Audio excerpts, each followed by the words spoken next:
Hello, my friends, and welcome to the 52 Coffees podcast. I am your host, Cindee Williams, and I am so thrilled that you all are here to join us. I have a guest that you are going to love today. Every week, I have been interviewing extraordinary women who live exceptional lives, who are advancing daily, achieving their dreams. Before we even get started, I want you to know that this podcast is sponsored by Lead My Life, which is a dynamic community of women who are ready and eager to unlock their dreams. If that sounds like you, I know it sounds like me, click the link below to find out more at leadmylife.com. And now I am ready to introduce our guest who I absolutely love. She is the chapter leader for 100 Women Who Care Temecula Valley. And she has just done such an extraordinary job with this organization in the last few years that I wanted to get her on and talk about it, and talk about the program, introduce it to you all. I like to say that she has a heart of gold, but I think you really have a heart of like fuchsia, beautiful, feminine pink. Great. I don't know if I qualify for all those things you just said, but I'm thrilled that you're doing this because I love to watch you speak, on Wednesdays when you send out your weeklies and just live. So I'm thrilled and honored that you asked me, but you're just doing so well in that area. You're So so sweet. You can't do that. You yeah, can't turn it off on me. you I can't cut have to say me your out. name. I have to say your name. I haven't said your name yet. Oh, So sorry. please welcome me. Welcome with me, Tracy Steffen. Thank you. Nice to be here. And if don't edit the other stuff because I'm really thrilled that you're doing these Oh, because you're I so love to sweet. watch you. I love to listen to you speak live and you're helping so many ladies and friends that I have. You're already helping them. So thank Yeah, you. It's I think we have that love in common. We do. a So Tracy, I have you here today because first we just want to know more about this 100 women. Well, it's called the 100 Alliance, and actually 100 Women Who Care Temecula Valley is a chapter of that. correct. And just a little bit, can you tell us like how did you start getting involved in nonprofits? Was there any impetus to that or? Well, actually, it was partially out of a need to meet other women. I didn't know any in the valley, and so I went to Cornerstone Church, Okay. and they announced on a Sunday that there would be bunco, and I'm like, I can do that. So I met my good friend Kathy Early, and I started to go to her bunco group. And one night I was rolling, and I heard behind me her say some information. I asked her about it, and she said, "Tracy, just go on my website, and if you want to come, you can come." That was my invite. So I looked it up, I joined online, and I will never forget walking into the barrel room of a winery and seeing over 100 what I considered, high-powered, beautiful women, but they had a giving heart. And that night, our first giving circle, we gave over $10,000 away, and I was hooked. We got to hear from 3 nonprofits, and I just was hooked after that. So I fell in love with that way of giving. It's called collective giving. So within an hour, we raised over $10,000, and so many of the nonprofits in the valley have benefited. So it's been fun. Yeah, it's a beautiful, beautiful way to give, but I want you to explain a little bit. So we found out how you got involved and I think that's like everyone's story.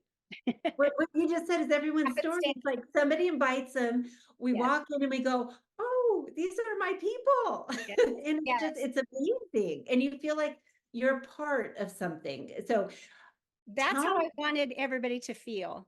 yes. So when we gave over $10,000 and $11,000 every quarter for the first 2 years, and then we moved from the winery to a coffee shop from a Wednesday to a Sunday, and we lost half our membership, and then it really started to dwindle. And so they were going to close the doors in October of 2019. So I called up my friend Kathy and I said, please don't, this is my heart, let me take it over. And she said, well, I'll have to ask the board, which at the time were 13 women that had started this chapter. And they said, go ahead, but we're not going to stay in any advisory capacity, but do what you can. And so I had my first giving circle with 29 women, and then COVID hit. So I had to take Zoom classes, figure out how to run a Zoom and figure all that out.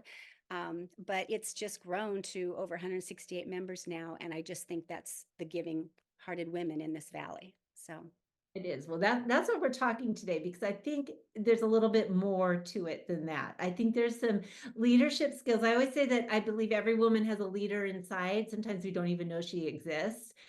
And you definitely got that. So we're going to talk about how that built up. But first, explain to us a little bit how that, like, let's back up a little bit and Okay. explain how the 100 Alliance works, because there are different chapters. Yours is just the 100 Women Who Care, Temecula Valley. So how does it work? So $10,000, that's crazy. I know. So it started in 2016 with a woman named Karen Dunnigan. She's just since passed last year, but she saw a need. She was already a philanthropist. She saw a need in her area, these young girls having babies. They didn't have enough diapers, they didn't have cribs. So she said, I'm going to call 100 of my friends together and make them all write me $100 check, and we're going to buy these items. And thus the Giving Circle was born. And from it, before her death, she saw over 200 or over 650 giving circles throughout the earth. So there's 100 women who care, 100 men who care, 100, just, and then it'll be like a Temecula Valley chapter. There Right. used to be one in Corona and used to be one in San Diego. So, yeah, so that's kind of how it all was born. Yeah, absolutely amazing. And one thing that fascinates me about this is that you're not a 501(c)(3). I'm not. And I So, like to tell people that because they sometimes try and write me a check or one right. women who care a check. And I'm just the go between the giver and the nonprofit. Yeah, so kind of explain how that works, because that's sometimes hard for people to wrap their mind around, that Well, part of it. in the beginning, it was all my own money. So it was, printing the business cards, getting the corporate room, getting them some food, getting raffle prizes. But it has just evolved so wonderfully that this giving circle is pretty much supporting itself monetarily. It's my just Mhm. time now, and it's mostly that it's being supported by members, by the little pink box we pass around, or by members donating food or drink, that evening, or paying towards the corporate room. So it's becoming self-sufficient, and that has been wonderful for me. Right, right. So the actual giving, when you say that, 100 women get together and the nonprofit gets $10,000. So how does that come to pass? How explain that, how that works? Okay, so by becoming a member, you say that you're going to commit to $400 a year, which is $100 per quarter. We meet 4 times a year. So we get together, we hear from 3 nonprofits, which, by the way, are member nominated. So a member nominates the nonprofit, and they have to be there the night to be chosen from the bowl. That member does, but they also have to be there the night they speak. And the reason that is because when this chapter started, the ladies decided that the nonprofits would come in and speak to us, or no, rather, sorry, when it started, they wanted all the members to speak. So if I had a nonprofit that Mm. I nominated, I had to speak for the nonprofit, and you Ah. didn't know till that night. So I would be so nervous with my notes, and they're going to ask me a question I don't know about, and I just finally told Kathy, it's too hard. I don't get to sit and enjoy the evening. So then they made it to where they let you know the quarter before. Still, Mhm. kind of crazy. But then now I bring in the nonprofits to do their own speaking. They're the best ones to show us their heart, show us their finances, show us what they do. But on that same vein, the member who nominates them has to be at the meeting in order for that nonprofit to go in the bowl, and then has to be there the night that they present, in keeping with those original, lines from this giving circle. So we hear from 3, we vote, and whoever wins that night, we all write our check for $100. So you may my first year in the giving circle, Cindee, the one I nominated, or the one I voted for, never won. The whole first year, I was like, this is crazy. So sometimes it happens, but I'm committed to write to the one, that Right. wins. But what's been amazing is that these ladies are so giving that I put 5 baskets in the back, which Mhm. represent all 5 of the charities that we hear from that night. So one is I bring back the one that won 1 year ago, so that they can tell us Uh-huh. how they're doing and if they have any new needs. And then the one who won last quarter, they come back and tell us how they used our funds. And then we hear from 3 new ones, we vote, and then we all write the check. But if my heart goes to the little animal ones over there, but the foster kids one, I'm going to write my check for the foster kids, but I might go put some money in the back, or offer to go to their place and help them, or bring them other items. And so it's really such a benefit for all 5 of the nonprofits every quarter. Right, right. I think for me, well, first, 160 women, $100, do the math. I mean, it's huge, and it's local nonprofits who may not have huge galas or national support or anything like that to walk away with money that is going to do tremendous good for their organization and expand it out is it's just so tremendous. And to see them win is just like so exciting. And another thing too, our members, many times they'll write a check for more than 100. Oh, Some yeah. members write a check for all three Yeah. nonprofits. So many times, we get a little bit more than that as well. So that's fun. Right, right. Yeah. What I find too is you also have the Schultz grant. Yes. And that's part of, so how does that work? Because I always hear that mentioned. So it's Richard M. Schul's Family Foundation, and Okay. he is the owner of Best Buys. So Oh, years ago, he partnered with the Alliance and said, I want to donate up to $5,000, 50% up to $5,000 for each giving circle if the idea of the nonprofit that is chosen aligns with what they do. So right. we've only really been turned down a couple of times. Other than that, the day after our giving circle, when I know who the impact winner is, I sit down and I write out that grant information and I send it in. And about 95% of the time, the Schulz Foundation is sending $5,000 now because we're well over 10,000. So Yeah. that's fun.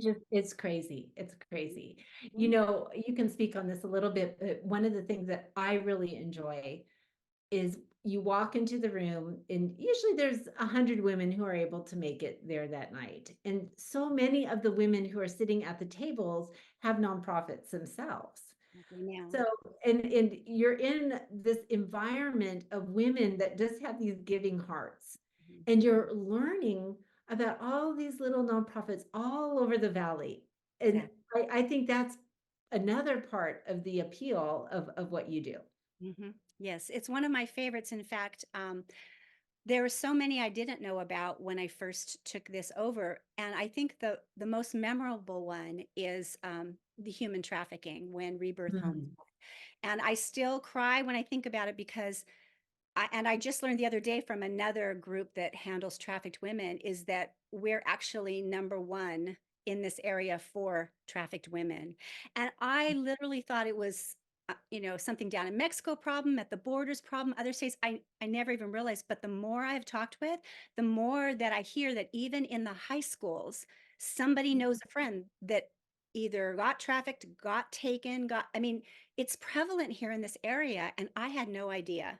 So when Yeah. you learn of one that you never heard of before and your heart goes out to them, then we just continue to keep supporting them. Right. And their mission gets expanded. Even if they're not the winning profit that night, now you've got 100 women in the room who are going to go tell, 10, 20 of their friends, oh my gosh, I just heard about this amazing nonprofit.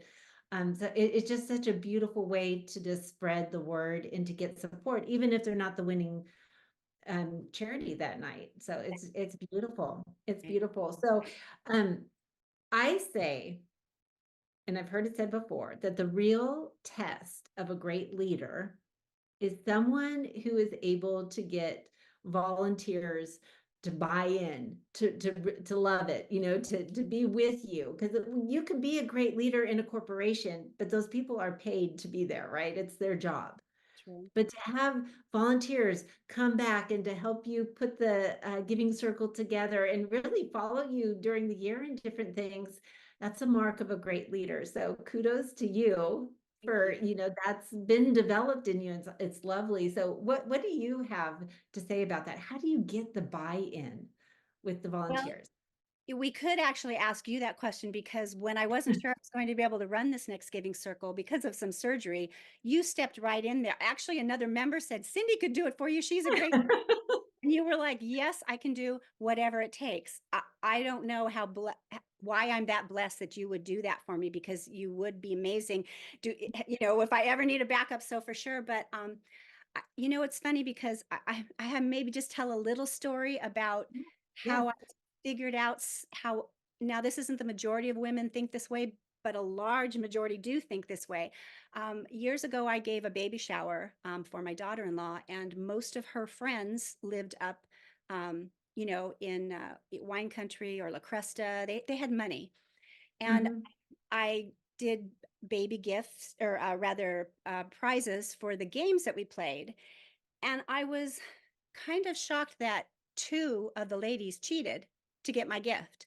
My gifts weren't that much. I mean, my gifts weren't, they weren't Brighton. They weren't, I'd been to some of theirs and they had, I mean, they just were, but I realized at that point that, that they wanted to win so bad, And so then the other thing, when I couple that story with the fact that when this giving circle started, they never once asked us for anything. There was 13 of them. They felt that they could carry it. We were never even asked to invite somebody. Mhm. I don't know why I didn't think about it. So then as we got down, we got to the coffee shop. They were trying to, salvage the group. They said, one of our members has a spa, and she's going to put together a basket of, hair care products. So you're going to get a raffle ticket if you bring a guest. So I said, hey, daughter, hey, friend, come with me. I'll buy you a cup of coffee and maybe I'll win something. Yeah. Well, why hadn't I ever asked before? I'd never been asked to ask, and I never thought about it. I don't know why. And so coupling those two stories made me realize that in the beginning, when I was trying to get membership, that was my key. I gave I told the members, bring a guest, they'll get a raffle ticket to a prize, plus they'll get a gift just for being there. It's just a little small something. And they started bringing their friends. And Yeah. so with those two things from my past experience, that's how I was able to, I think, because then it was kind of exciting. They could just say, hey, come have dinner and a drink with me and listen to some nonprofits, and I'll get a little gift and you might get a little gift. And Yeah. it made them ask. And so I Yeah. think that's how I started in the beginning. Yeah, I think so. And it's such a for me with what I do, it's just like I meet so many women who they're lonely, they're at home, they want to get involved, but they don't know how. They just need that courage to take that one step over the threshold of their door to move out.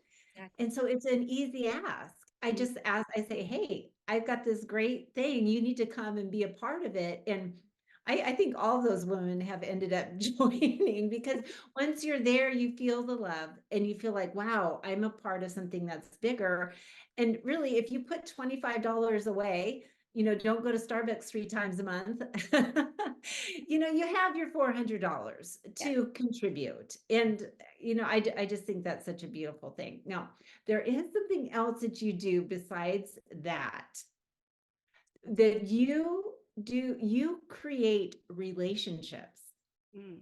That's with my the people favorite part. and the Remember, key. that's the reason I started it. I I'm know. I'm trying to date every single one of my members. And Yes. the reason, and I'm doing it successfully now as new members join, but there's still some I haven't gotten to connect with yet. We're trying with some, and others, maybe don't have the time, but I don't want this group to get so big that I lose the personal touch with them. I want to know their heart. I want to think of them if I'm doing something that relates to them and connect them. So that's what I enjoy the most is my coffee dates, my wine dates, getting together for dinner. It's my favorite. So Yeah. Yeah. Do you know what they call that? no. That's called the leadership gap. And Oh. so when you start running an organization, Mhm. and it starts getting bigger and bigger and bigger, and you start getting more and more responsibilities, sometimes a leader will get so far up here that he forgets about all the volunteers who are making it possible, or all his employees who are making it possible, or whatever you are, and that gap becomes so big that there's no longer this connection. Mhm. And so I think the best leaders have the smallest gap Okay, because I they appreciate have found, yeah, but they found a way to make everyone feel valued in the organization. They've found something that they can do where people feel like it matters. If I don't show up, somebody's going to notice. well, It's I'm not, thrilled that you say that because you say when you walk into the giving circle that how you feel. I want that feeling when everybody comes in because that's what keeps me going is I got that feeling my first time there. So, and the stories that I've heard, Cindee, of ladies coming in, they don't know anybody, so they find a place to sit and just really connecting in almost a spiritual way with whom they've Yeah. sat with, Yeah. where they feel like God directed them to sit at that table, and you hear wonderful stories. There was even a 19-year-old that came as a guest and saw Rebirth Homes there, and she had been part of their program and Oh, oh, connected. And I just cried. I was so oh. thrilled with that. You saw it in action. Yeah. So yeah, so that's one of my It, favorites. it brings it full circle. Exactly. It brings it full circle, and really, we all go through painful, traumatic things in life, and all different levels. But if we're able to take that and bring them back around, like that beautiful 19-year-old girl was able to come back after experiencing something so traumatic and say, okay, I want to give back. That's beautiful. You also do one more thing. Do it. I love bragging on you because you won't do it on yourself. You do something, you allow a lot of the women who are there are working professionals, not all of them, but a lot of them are. And what do you do to help support that? That's been fun too, is having them donate raffle prizes. And I think there's such good connection there. You could probably speak to that because you've offered your business information and booklet, as a raffle prize Yeah. and been able to connect with some fabulous women. And Yeah. so my favorite is that they, they get to put in the basket, some items, but hopefully their business cards or what they do. And then I'm always hoping that the recipient will contact them or at least say thank you so that there's still that other connection. The next time you see them at the meeting, you know one more Yeah, person. a So connection. there's that, yeah. And then Yeah. when this chapter started, they didn't allow any networking. And I don't feel like you can get women together without organically networking. So Right. the one thing I did when I first took it over was to make the members table because Yeah. I'm encouraging the members to bring their business cards and their pens and their flyers for whatever they're doing. Because as a member, I want to walk by, and if I need a certain service, that's where I'm going to go to first because I already know they have a giving heart. So I want to support Right. them. And Right. our guests can see all the different things that our members do. So the members business table is one of my favorites. Yeah, no, it's fantastic. And I love when they come up and they share just a little snippet of what they do and they give the raffle away. And it allows you to see what everybody's doing. So I love that you do that in a non-salesy way. And you're not there to self-promote. You're there to give, you're there to support the nonprofits, but you're also there to support all the women who are there. So it's a beautiful experience. And I know you've done a lot of thinking to make it all work together, but beautiful. Yeah, I made Um, a lot of errors. So of course. when I help another person start a giving circle, I'm going to get to show them everything I did wrong for the first 2 years. Yeah, yeah, And I see the success now. So yeah, yeah. One question, don't want to dwell on the negative at all, but when we are running an organization that's getting bigger and it's growing and growing, now we're at 160 plus women, um, how do you, there's going to be different opinions. Yeah, oh, you get two yeah. women together and there's different opinions. So you get 160. And I know, and you always say it so sweetly and kindly that, that people will say, oh, you should be doing it this way, or you should be doing it that way. I want you to just speak for a second for somebody who is maybe an emerging leader, maybe thinking about doing something like this, or a leader of a nonprofit, and they're getting all the different voices. How do you protect yourself against that? Well, perhaps part of it is like you preach about, is having that support system. But when Mhm. I was first started to run it, and as we get bigger, I add more people to my committee so that I can have more people that I know I can count on to help. But yes, I always get so much information about how somebody thinks I should do it different. And I used to really lament over that. But my husband said, Tracy, that's probably a good idea for them. But you remember that you built this group from 29 to well over 100. So you must Mhm. be doing something right. So Mhm. I take that and I weigh it with what they're saying to me. Yeah. So I always take the information. Sometimes I'll change up things in a way that they might feel, validated. And other times I just appreciate the advice and I move on with what I know works best for this organization. But it's sometimes very hard. I call it poker face, where you're listening and you're smiling, thanking. But when women get together, many times there's a tiff here or a tiff there, but I don't want to lose any of these ladies. So if Yeah. I have a disagreement with one, or I've hurt somebody's feelings, or they've hurt mine, I really try and look for ways. I know I pray about them every night. I look Mhm. for ways and look at their good qualities and try and get past that little tiff, because I don't want to lose them. And the organization shouldn't lose them just because we Right, might have had a minor disagreement. right. So, and I've been tested a little bit this last year with that. Yeah, Um, but fortunately, those ladies are still in my group, in our group, and you're just shining. And so, yeah. but that is a little hard sometimes because you take it It personally. is.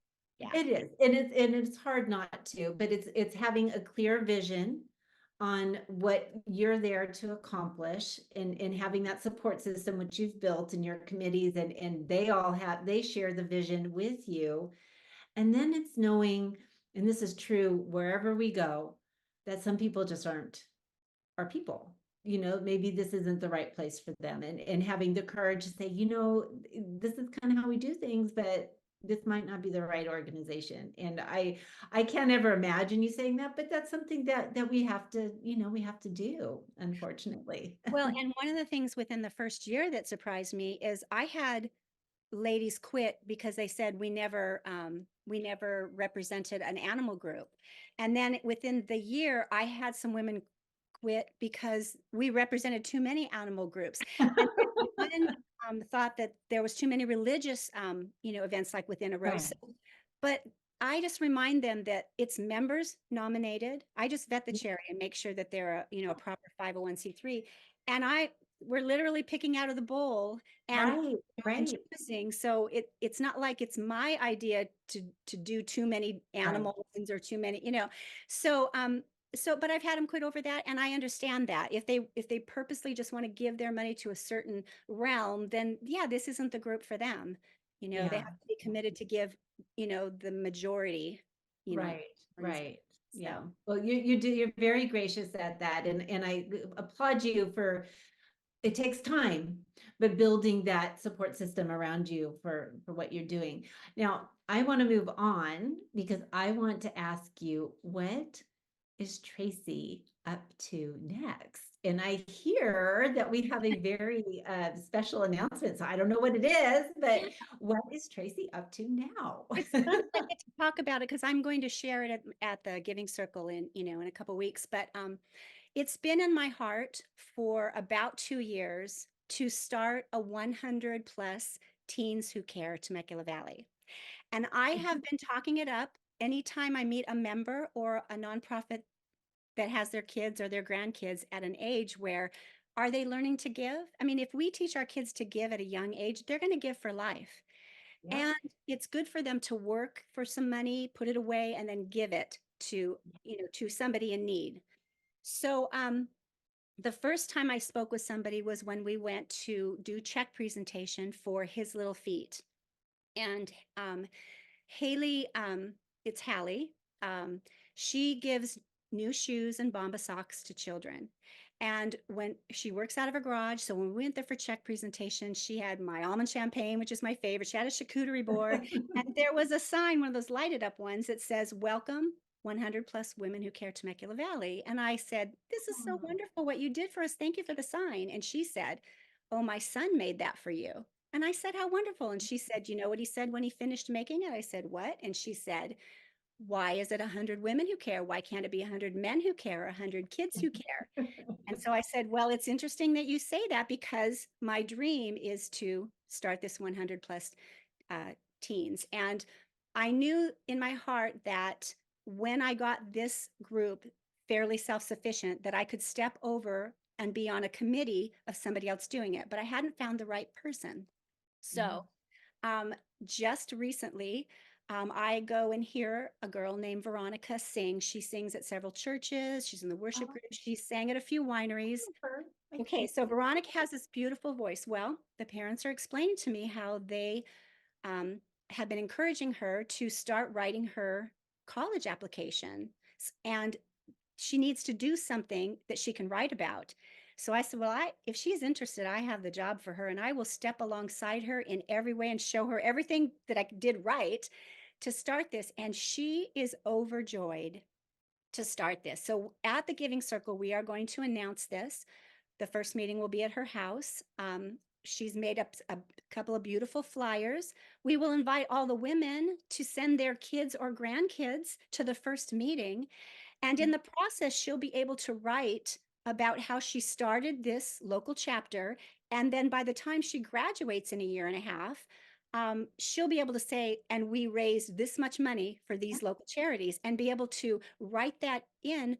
Plus, if she goes, when she goes away to college, hopefully we'll have built it up enough for somebody to step into her shoes and just continue to do it and grow it. And I am so thrilled about it because I've been wanting to do this for a season. And I didn't know, but I'm on the board now, the advisory board for Michelle's Place, and I love them dearly. Well, when a few other groups heard that I was, they started asking me, well, can you come do stuff for us? Or some even offered Right, like right. me a job. And I didn't take it, and I didn't know why. I just knew that that's not where I wanted to be. I wanted to be more versatile. I'm supporting those nonprofits anyway. Yeah. Um, but when this all came together, Cindee, I knew that was the reason that I Oh, didn't yeah. take those other offers because I feel so strongly about this, and they will be able to choose what's near and dear to their hearts. Yeah. So we're going to Yeah. make it $20 a quarter. They may Yeah. meet on social media. They may be able to meet up, but she is a well-loved individual in the community. So she will be able to go to the church and say, can we use a conference room? Go to the school. Can we use, this auditorium? She'll be able to find her own space, and then she'll be able to write about what she's accomplished. So it Wow. works for both of us. My dream comes true, and she's able to fulfill maybe a need that she's had to give and to start this in our area. So I'm so thrilled to be able to announce that on April 17th. I I am just overjoyed by that. That is just beautiful, beautiful news. I have not met her personally, but is her mom a member of our group? She is. She is. Yes, And yes, so beautiful family. they're such a beautiful family and so caring and so giving. And as a result, Veronica is just such a well-rounded young Christian girl and with beautiful talents. And Yeah. I think it's going to be a perfect person to put in charge of the new group. So Oh, yeah. Okay, well, you just exhibited another leadership skill, and that's growing up leaders behind you, which oh, is what we do, it's you duplicate it. that's true. You don't hoard it all to yourself because why? Whatever You skills she learns doing this, she's yeah. going to flourish in the business world, Oh, whatever she chooses to do. She's oh, going to yeah. flourish. Yeah. Yeah, you're putting her in the toughest spot first, and that's being a leader, raising up volunteers, which she's lovely. I agree with you. I think she's not going to have any problem at all. But if you're able to do that, you're able to go off and do anything. So, Oh, if you can uh, ask somebody for money, sorry, if yeah, you can yeah, ask somebody for money really. at a young age, those are some skills that you're going to use for the rest of your life. Oh, that's beautiful. I am so excited. Thank you so much for sharing that with us. Okay. We're almost ready to close, but I have asked so far that the people who have come on, the women who've come on, I always ask them, what reading is so much to me. I've learned so much through reading. What is a book that you have read that has really impacted your life? Hmm. I'm going to Um, put you on the spot. Or it can also be a podcast or something like that, some kind of learning that's really impacted you. well, I'll tell you, lately I haven't had a lot of time for reading, so I have been listening more. But I still would probably say the Bible, but anything that goes, any study articles that go along with that. So Right. I think, and then Tony Robbins kind of helped me this last year just for a Yeah. few things that were happening to me. I needed someone to go do it, breathe this Yeah. way, do it, Yeah. stay home, don't sit in your, in Right. your bed. Yeah. So I've been motivational ones, and then getting back into some Bible study to where, Good. there's things that like this last one that I've been on, just, being able to say no but you say no for your Sabbath, meaning you can take some time for the important things, whether that's just meditating, whether that's just, taking care of yourself for a season. Um, so I've really enjoyed that. Maybe decluttering, because that can be overwhelming. Is that, and so Mhm. I've been working on that. Um, Good. and I think all those things have kept me motivated. So I can't say that's just one book right now, because I'm kind of all over the map with where I feel things that I need right now. Your Yeah. seminars have been amazing for me, because you helped me to just focus. And I think once I focused, I Mhm. realized I didn't have to go be on everybody's committee, or, Yeah. I could just decide what I wanted to do with this next year, and do that. And so I did. I signed up for a bunch of fundraising activities this year. So I get that, because I need that Yeah. socialness, to be out and be social. And Right. then with the 100 teens, I think those two things are going to really carry me through this year in a Oh, wonderful yeah. way, make me Oh, happy. yeah. Your world is about to expand I know. I in a know. beautiful exponential way. And I kudos to you. I'm so proud of you for all that you've accomplished. That means a lot. It's not easy, right? Joy in the midst of hard, but you've done a beautiful, beautiful job. So kudos to you. We're gonna close now, but I just want to thank you Thank you. for just taking the time to come on, explain all that. I've learned some new things today about 100 Women Who Care. So thank you. And I can't wait to share this with the world. And for the Giving Circle is coming up on April 17th. 17. Hmm. Yeah, beautiful. Okay. Well, for all of you who enjoyed today's episode of 52 Coffees, please feel free to click the link below, subscribe so we can invite even more extraordinary women on. And then, of course, if you are interested in living an exceptional life, in advancing daily, achieving your dreams, make sure you check out Lead My Life. Thank you for coming. Thank you. Thanks for having me.